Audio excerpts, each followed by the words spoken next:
if you haven't already, burn your mailbox.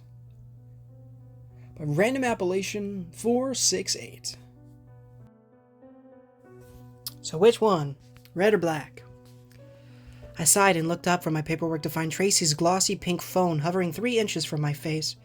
On the screen, 2 pictures stood side by side of her curvaceous figure in the same provocative pose, adorned in 2 different sets of extravagant and yet flimsy lingerie. Neither.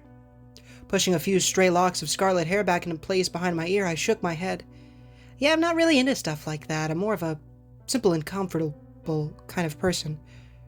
Tracy rolled her sapphire blue eyes, sat upright on her perch atop the corner of my desk, and blew another bubble in her gum.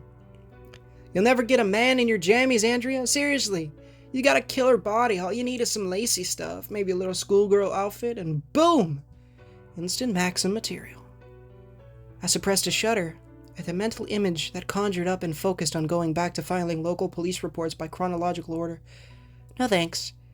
If some guy likes me because I'm dressed like a minor in a thong, then I don't want to get to know him, much less bring him around my little sister. That's creepy. I think it's hot, Tracy grinned, and returned to scrolling through her online portfolio, with all its likes, shares, and countless stomach-turning comments by her loyal patrons. Besides, the site I'm on pays good money for feed pics. Seriously, I sometimes get more for that than regular photos. Gag.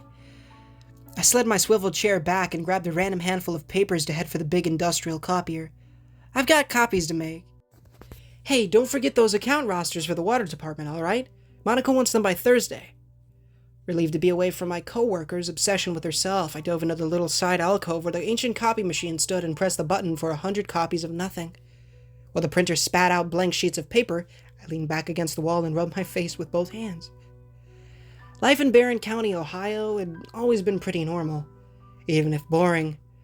The world seemed to forget that we were even here, and for the most part, the county residents were just fine with that. I'd enjoyed working at the local courthouse despite being paired with a girl who spent more time chasing men than she did filing paperwork. It wasn't that I didn't like Tracy, since she could be rather nice when you got her phone away from her. It's just, she reminded me too much of the one area in my life, that I'd failed at miserably. It wasn't that I had problems with getting guys to look at me, especially once I quit my tomboy phase during freshman year and started wearing dresses instead of hand-me-down jeans. Being pretty had felt nice. Until one jerk at high school prom got drunk and called me a worthless slut in front of everyone for not wanting to shag in the back of his car. After that, I hadn't worn anything girly for months, and even when I did finally work up the confidence to dress nice again, I'd avoided dating like the plague. It made the dreary nights after getting out of work that much lonelier. In my dingy little apartment, with no one to talk to but my pet goldfish, Alejandro. I wanted a solid relationship, wanted to find a nice guy who wouldn't run out on me like my mother had, but I honestly didn't know where to start. Sean seemed nice. That thought put a smile on my tired face, and I shut my eyes to enjoy the memory, like a sweet, gooey caramel chocolate from the local grocery store. Sean Haman. Talk about a hunk. He had big, broad shoulders, dark hair that looked soft as silk, and this warm, carefree smile that I could never look away from. Tracy made it her mission to seduce him from the first day he walked in the courthouse door, dressed in that navy blue sheriff's deputy uniform that fit like a glove, but he'd only responded with polite disinterest to her not-so-subtle advances. Once he'd gone, Tracy declared in an annoyed huff that he must be gay, which made me giggle under my breath, since it was clear she would have wrapped her legs around Sean in a heartbeat. Any girl would have. In my wildest of dreams, I sometimes imagined what it'd be like to kiss him, to hold his hand, feel his strong arms around me. Then over a month ago, the news came in, rocking the entire community to its core.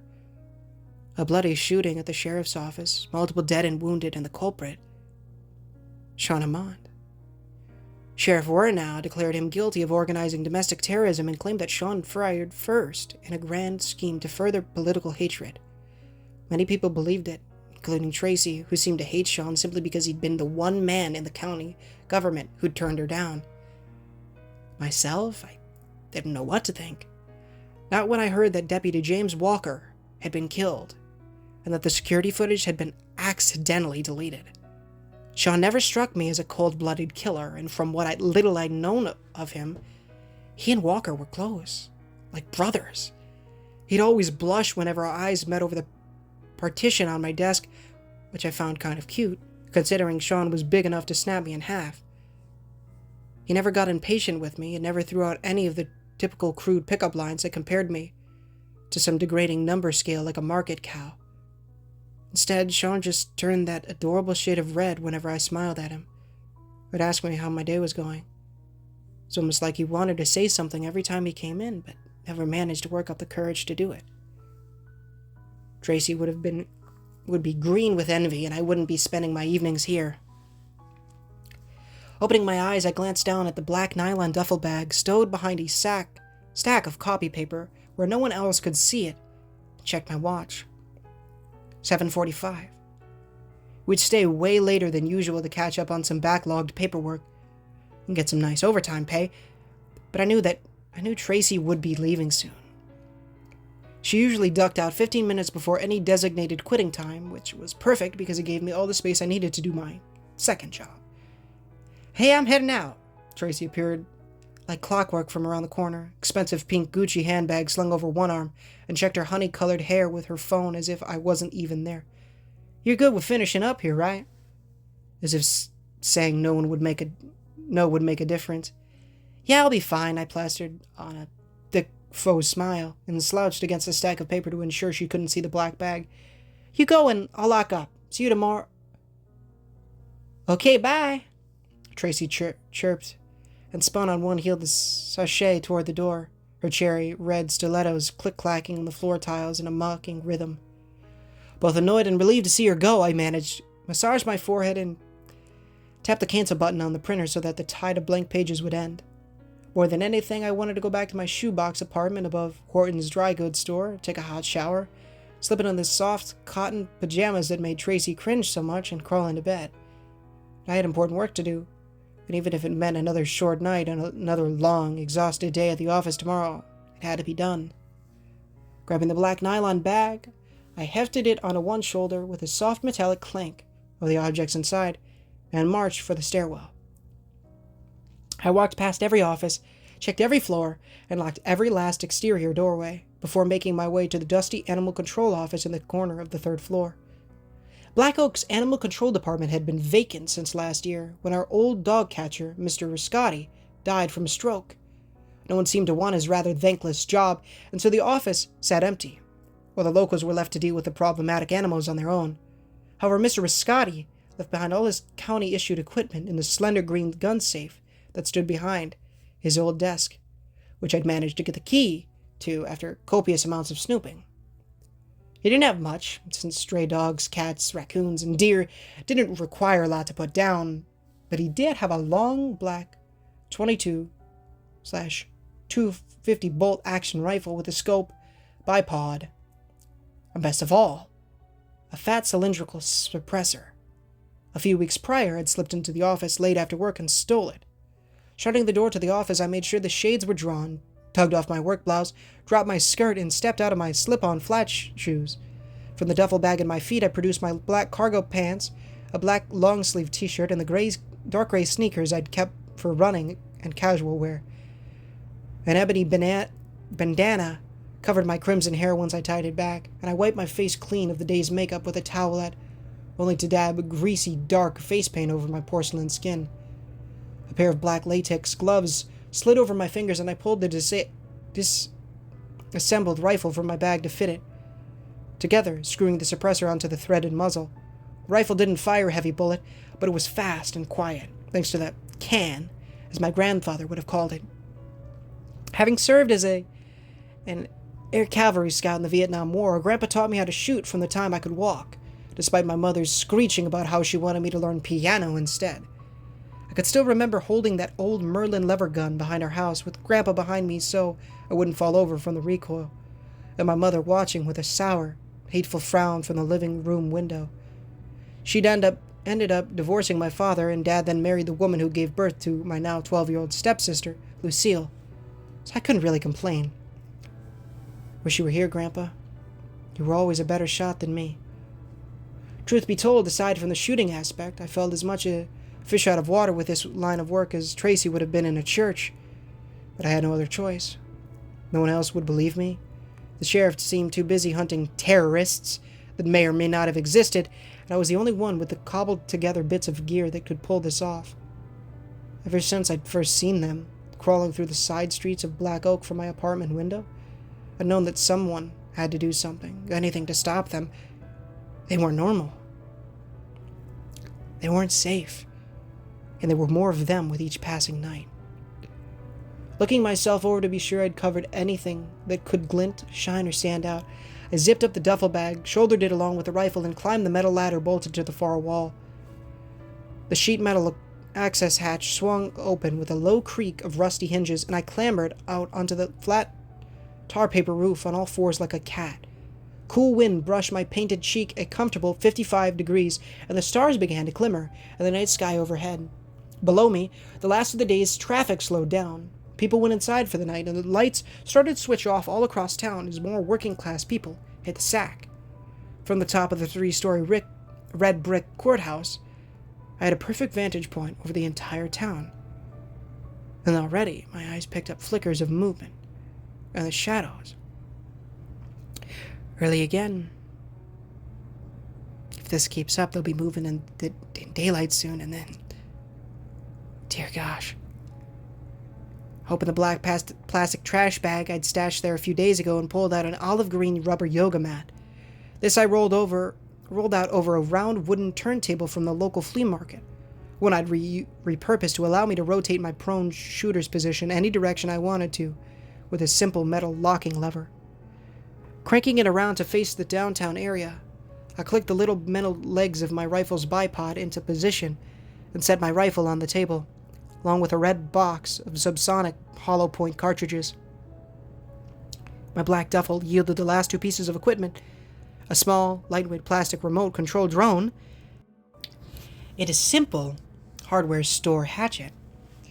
Looking at the smeary black stains that refused to come out of the wood grain on the hatchet handle, I smothered a wave of nausea. I didn't mind the shooting part, even if it was stressful and time-consuming. It was a cleanup afterwards, creeping around at 1 a.m. through quiet yards and fences with my hatchet in hand, praying I didn't get caught. All it would take was one slip-up, one terrified person giving the sheriff a phone call, and I'd be dead, or on the run. Kinda like Sean right now, I figure. My face burned, despot being all alone, and I shook the memory of his handsome face from my head. I couldn't think about all that stuff right now. I had to focus. They were rising. I could almost feel it in the still night air. Turning my drone on, I set it on autopilot and charted the course I'd planned out for it to take over the sleepy skyline of my hometown. Its camera seemed to be in order, although along with the onboard thermal sensor I'd appropriated from Mr. Riscotti's old trail camera he'd kept in a dusty crate in his office. Wiring them into the drone had been tricky, to say the least, but the internet is full of people who love doing nerdy things, and I owed a big thank you to the computer geeks of the world. With an electric buzz, the 4 engines of the drone wired to life and soared off into the sky. I strapped the phone to my wrist with an old gym armband so I could see it with minimal movement inside. Okay, it's go time. I took a moment to stretch, made myself breathe in and out, slowing down my heartbeat, and got down behind the gun. Digging into the red cartridge box, I clicked 5 shiny brass rifle rounds into the weapon's receiver and racked the bolt home. Beep beep. My phone dinged with the preset thermal signature alarm, and I looked to find it hovering over a position 200 yards to my west. Pivoting the jerry-rigged turntable, I swung into the right angle and locked the orange safety handle down to hold it in place. "All right," I whispered under my breath, and peered down the scope into the shadows of Barron County's largest town. Come out, wherever you are." As if on cue, a wriggle in one of the outer suburban yards caught my attention. I let the glowing crimson reticle of the digital scope rest over the distant shape. The mailbox was like any other in the small farming town of Black Oak. A simple treated wood post hammered into a neatly kept grass lawn, topped by a cherry red metal box with a little triangular flag bolted to the side. It stood with countless others at the edge of the quiet asphalt street, flag down. To anyone who didn't know, it all looked perfectly normal. Peaceful even. A Norman Rockwell painting of a rural community caught somewhere between the suburban 50s and the dusty 40s. Barely discernible in the long shadows of the streetlights, I caught a blur of motion as a little mailbox flag swiveled to stand vertically upright all on its own. Exhale. I pushed the air from my lungs and slid the rifle's safety switch to the off position with my thumb. Inhale. Placing the crosshairs over the metal box, I watched the wooden posts split, the pieces twisting at impossible angles to break away and plant themselves onto the soft grass in an eerie, beetle-like set of legs. Exhale. The metal box shook loose crumbles of dark soil from its 4 sharp wooden feet and stretched in an almost feline way. No longer pretending to be anything other than the nightmare that it was, the creature stood around 4 feet high, its legs ending just under the small metal box, with several wriggling black appendages slithering out of the vent holes in the sides. These bobbed and wove through the air, tasting the scent of the breeze, and through the scope, I could just catch the glimmer of no less than 6 tiny black eyes on the larger stalks, peering around cautiously. My sights floated down at the bottom of my long breath out, and I squeezed the cold steel trigger. Snap. It wasn't perfectly quiet, even for the subsonic ammunition I was using, but I figured the suppressor that had dampened the report enough that most people would never hear it. Despite the scope rocking at the slight recoil, I still grinned at the sight of the thing being thrown to the ground, its wooden legs kicking, black tendrils writhing in death throes. They didn't take more than 1 or 2 bullets usually, and most bled out by the time I got to them. But what they lacked in durability, these strange, chameleonized beings made up for numbers. Eat it, freak show. I racked the rifle bolt to send a smoking, spent casing clattering to the rooftop beside me. Now, where's your friends at?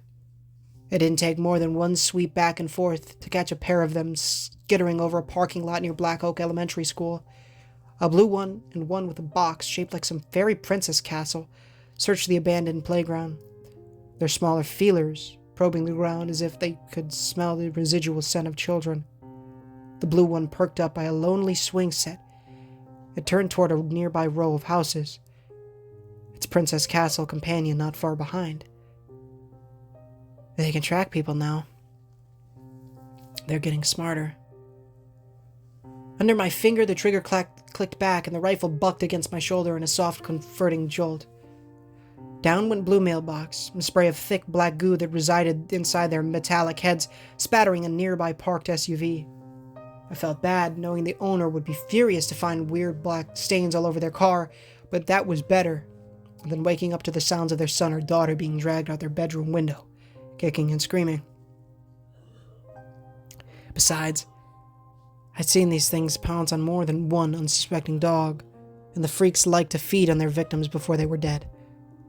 A second spent causing casing clinked to the tar paper, and as soon as the bolt slid into battery, on another waiting cartridge, I panned left to follow the Princess Castle mailbox.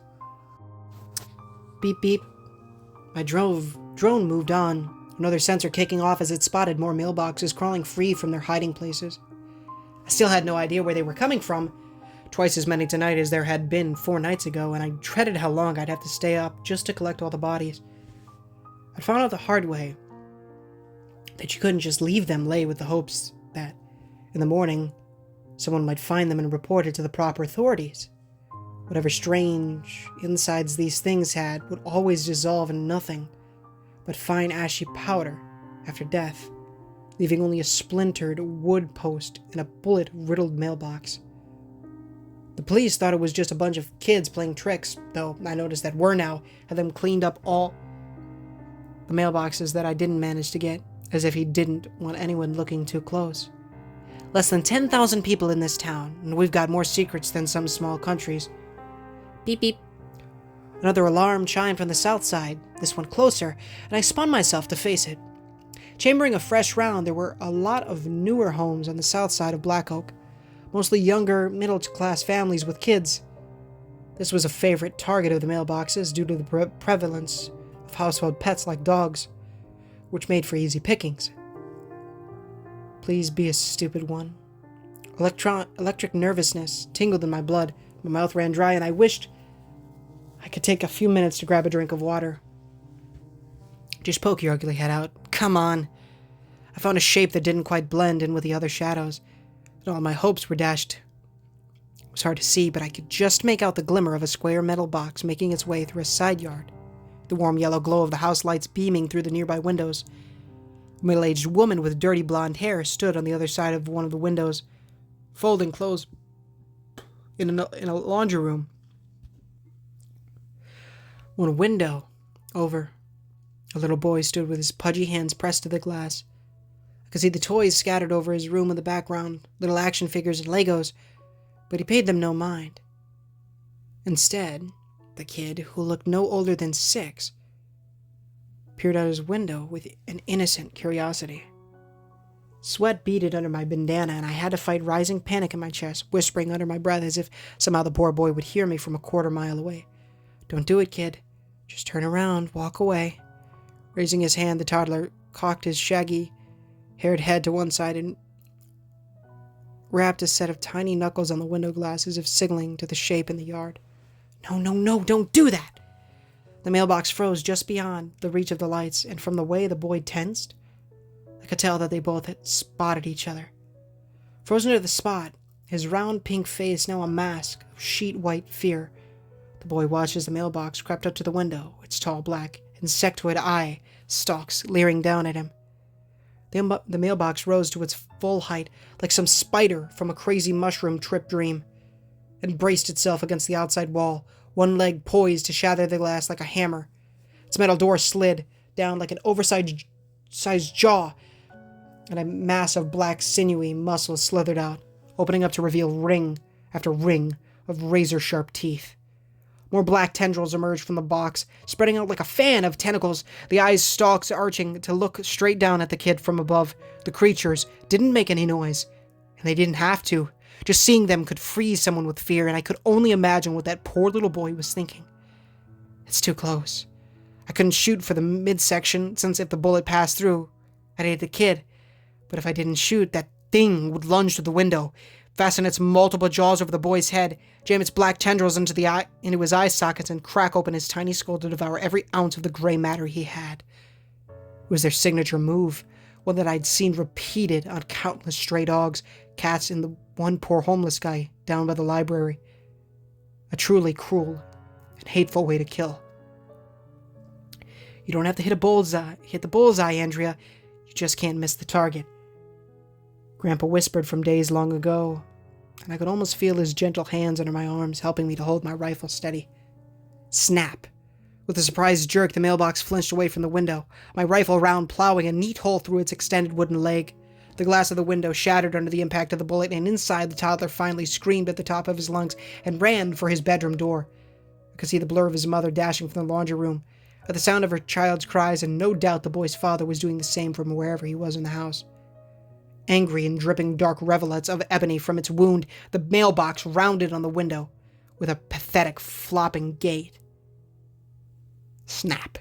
I sent another zipping lead bullet into the wall to its left to herd the freak away from the house, my heart ramming against my ribs with barely controlled panic. Whirling away from the building, the mailbox cast around the yard with its oily black eyes, searching for the source of its torment. My clammy fingers yanked on the rifle bolt, and I chambered the last round in the gun's internal magazine. Start running, creep, I hissed and squeezed the trigger, sending a geyser of dirt up just to the left of the creature's right front leg. Startled by the renewed attack, the mailbox abandoned the house and scuttled back over the yard, trailing that pitch-black glue from its broken leg with every step. I snatched at my ammo box, clumsily trying to shove more cartridges into the rifle, one of the rounds sticking vertically in the magazine to block the bolt. No signatures detected, chirped my phone in a cheery female AI voice. Son of a... It had vanished into the dark shadows where the mailbox would no doubt lick its wounds and perhaps even heal enough to regain its full strength for another night of terror. At least the window had shattered so the parents of that little boy wouldn't know to look for the sniper. Besides, the poor kid had gotten a pretty clear view of what was out there. though I doubted anyone would believe him. They most likely file a complaint with the sheriff's office, tape plastic sheeting over the broken window, and let their son sleep in their room, while they try to warn them about the monsters outside. I hate this so much. I rested my head against the stock of my rifle and choked back a stress-filled sob. Too close. That had been too close. The first time I'd seen a mailbox attack a dog, it had been unbearable to watch, but when they'd pounced on the homeless guy, it'd been violently ill, and I couldn't sleep that whole night. That had been the catalyst to push me to do this, yet in my nightmares I still saw him, with both eyes and the top of his skull gone, black goo running down his weathered face, staring up at my window from the street with a wide, eerie grin. Beep beep. Another alert rang out, and I sniffled, doing my best to calm down. Beep beep.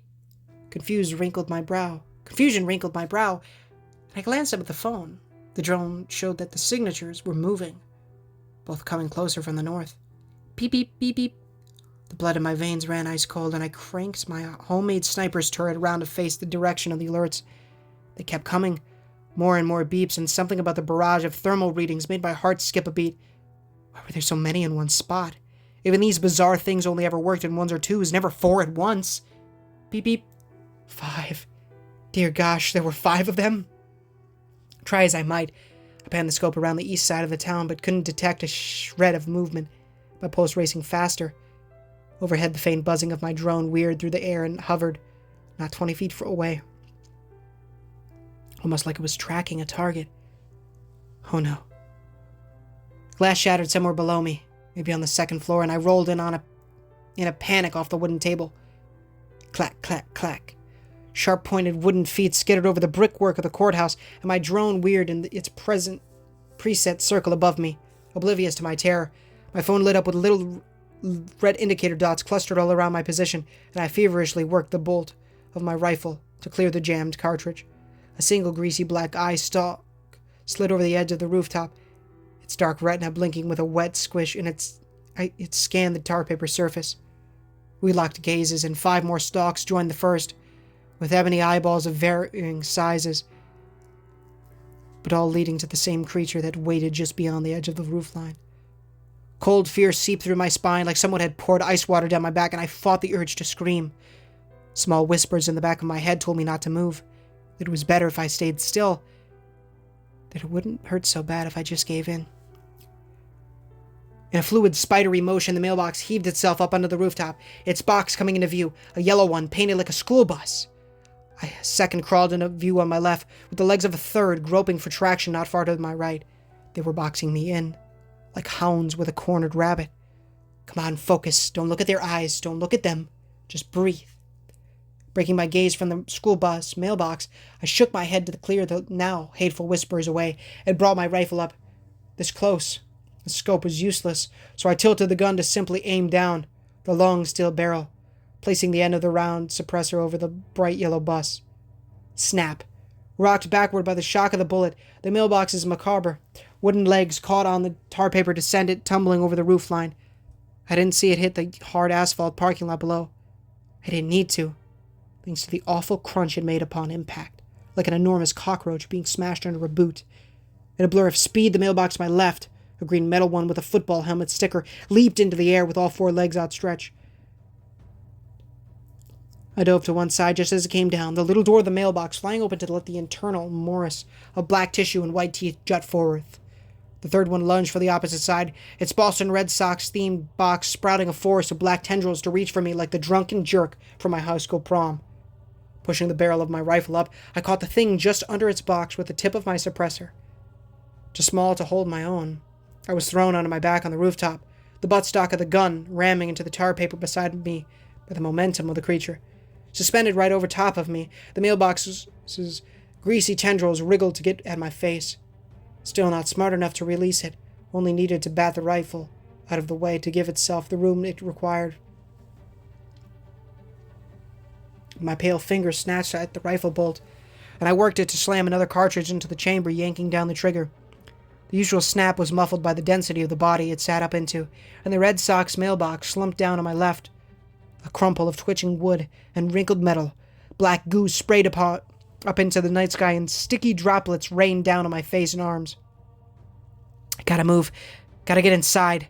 But even as I rolled to a crouch, the green football helmet mailbox pounced again, so close I could smell the stench of wood rot on its foul breath. Without time to reload, I instead mimicked the old school bayonet lessons Grandpa had taught me in the backyard all those years ago, and drove the brunt of my suppressor into the open mouth of the fiendish thing. I grunted and strained. My sneaker slid on the smooth tar paper, all my tired muscles screaming for relief.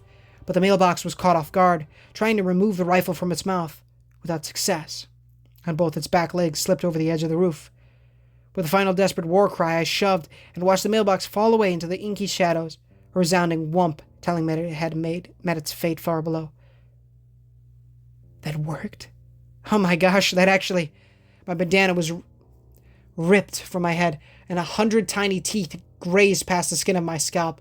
Screaming, I ducked and turned just in time to put the jam between me and a writhing knot of black tendrils. The mailbox had snuck up behind me, and only my loose cotton bandana saved me from having my brains sucked out. Tangling in the fiend's mouths like an enormous candy wrapper, I shoved at the box, feeling the slimy tendrils snake around my arms to paw at my face, the gnashing mouth grinding on the polymer stuck of the rifle with mindless hate. My elbow bumped the steel head of the hatchet and tucked it into my belt, and I risked bracing my right shoe against the monstrosity to reach for it. Whack! I brought the hatchet down on the beast's head again and again, chopping away spaghetti-like tendrils and eye stalks with every blow. The mailbox fought back, slashing at my face and arms with tiny hooks on the end of its tendrils like razor blades. Sour-smelling black goo covered us both, two angry, hateful creatures locked in a fight to the death in the shadows. But I couldn't get through the gray metal box of its body, my slender arms aching with fatigue, and I knew I was fighting a losing battle. By chance, my axe blade caught the last of the thing's eye stalks, and I jerked away as it writhed in blinded agony. Snap! It collapsed in a ball of kicking legs and dark blood, and I grinned in primal adrenaline-fueled glee.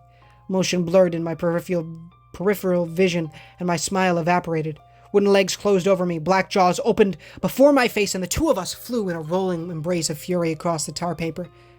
A weightless sensation took over, and the roofline passed underneath me. Red brick flooded past, cold wind hollowed in my ears, and gravity dragged me down. Bang! Pain exploded through my right calf as a flagpole hanging from a third-story window tore right between the mailbox and I, separating us in mid-flight, and chunks of wood scattered from the mailbox's broken leg.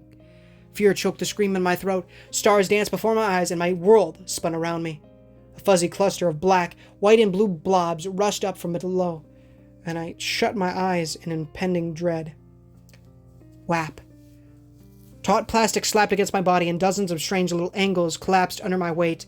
Disgusting smells erupted: old coffee, grounds, rancid chewing tobacco, and sour milk. Everything jolted in place, like the fast forward of my fall had been interrupted by a gigantic hand, and a chorus of squeals and crunches echoed. The breath gushed from my lungs, and I bounced once, twice, thrice, the third landing a hard, teeth-rattling slam onto mist-soaked asphalt. Darkness nibbled at the edges of my vision. The soft sounds of the wind and a few honking cars in the background. Scattered rain droplets flicked at the pavement around me. A crow let out a low quawk somewhere in the night. I opened my eyes and sucked in a deep, painful gasp. My mouth tasted of coppery blood and rainwater.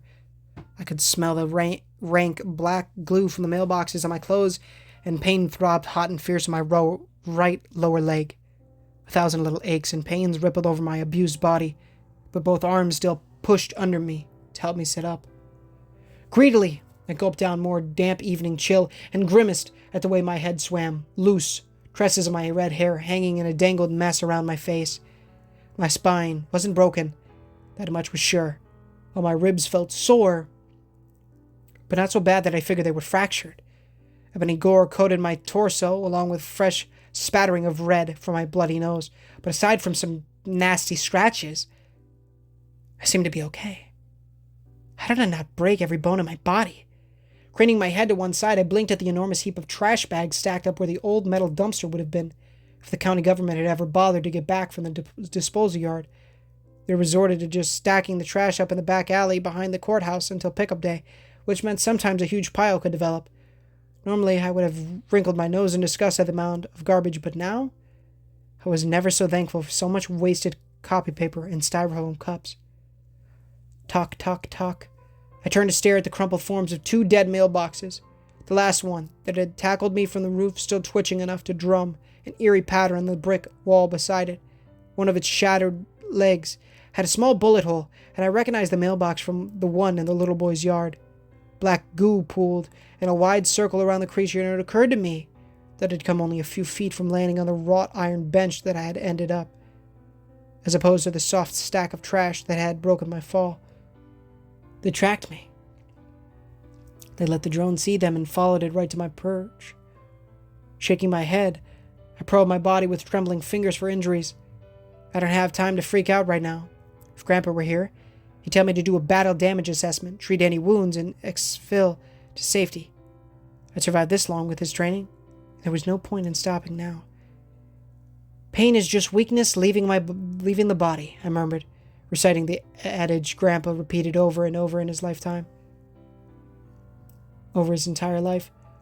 Climbing to my feet took a solid 5 minutes, and I decided after careful examination that my ankle was likely sprained, but not broken. I'd go home, ice it down, and call in sick for work tomorrow. It would serve Tracy right. It would serve Tracy right to have to do some real paperwork for once. 3 hours worth of corpse collection later, I limped to my apartment and stepped into my shower with every scrap of clothing still on. I only stripped the wet clothes off once the stench of black blood was gone and scrubbed myself down with medical-level precision. Scratches and cuts covered my skin from where the tiny sharp bits of trash had poked through my clothes, but nothing too serious. Dressing in my cotton pajamas just to spite the memory of Tracy chiding me for not being sexy enough, I wrapped on an ice pack around my calf. The soft mattress of my bed felt like heaven, and Alejandro swam a few happy circles in his tank on my nightstand, as if somehow he knew how bad tonight had been. "Hey, buddy." Exhausted, I grabbed my phone to put on some calming music before I let myself fall asleep. Sorry it took so long. Work was busy. I accidentally hit my search engine app, and upon seeing the blinking cursor, an idea hit me. Maybe. Too curious to ignore it, I typed in a few different words, phrases, and names into, sifting through articles, forums, and blogs. Nothing came up about Barron County, Ohio anywhere. Then, with a hesitant finger, I keyed in Sean Hammond. To my surprise, a website came up, along with a series of posts that mentioned my hometown. I read each one with increased amounts of nausea and wonder, till I came upon one that sent ripples of shock through me. It was written by Sean. That was several hours ago. I'm typing this even as fatigue from not sleeping at all last night weighs on my eyelids, because now I know the truth. I'm not alone. There's more to what's going on here than I ever thought, and Sean Hammond is still alive. Alive and innocent. Sean, if you're out there, if you somehow find a way to read this, just know that I believe you. The monsters are not real. Wernow is lying, and no one in Black Oak has any idea. But I'll keep fighting on my end until the day you bring him to justice. I promise you that. Oh, and if that offer to a barbecue in Collinswood is still open, then my answer is yes. I'd love to go with you. Hey guys, and thank you so much for watching today's story. If you did enjoy, please feel free to leave a like. This just helps the gospel get into people's feeds, and it also does help the channel innumerably. Of course, consider subscribing as well. It would be a big blessing for the Lord if you guys did so, as we are trying to hit 1,000 subs by the end of the year, of course. If you haven't done so already, please make sure to repent of your sins and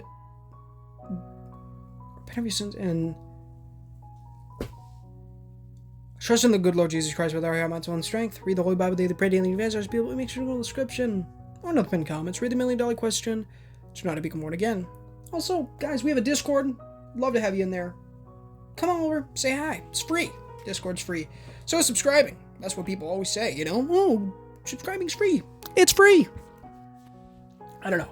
If you guys can't tell, I'm tired. I really hope the narration did not reflect that, but if it did, I apologize. Today's Halloween, so that's kind of, you know, the whole thing. It was Ghostface. Maybe I'll post a picture or something up on the community tab, or maybe it'll be in the Discord. There's some incentive to join the Discord. As well as if you guys want to play with me in any games we do, if you guys have any suggestions for horror games or just games in general to play, let me know.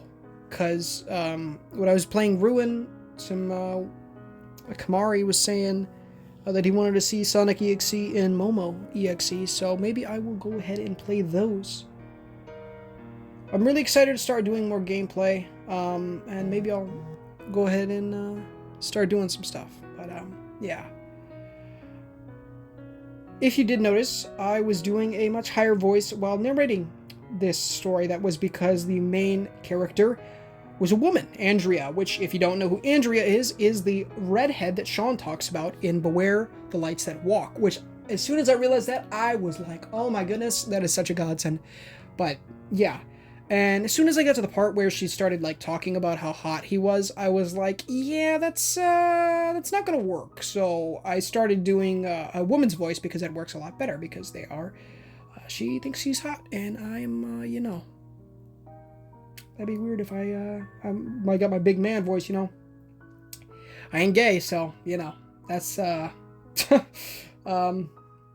Tracy's very funny. That's very funny. And she was like, he must be gay.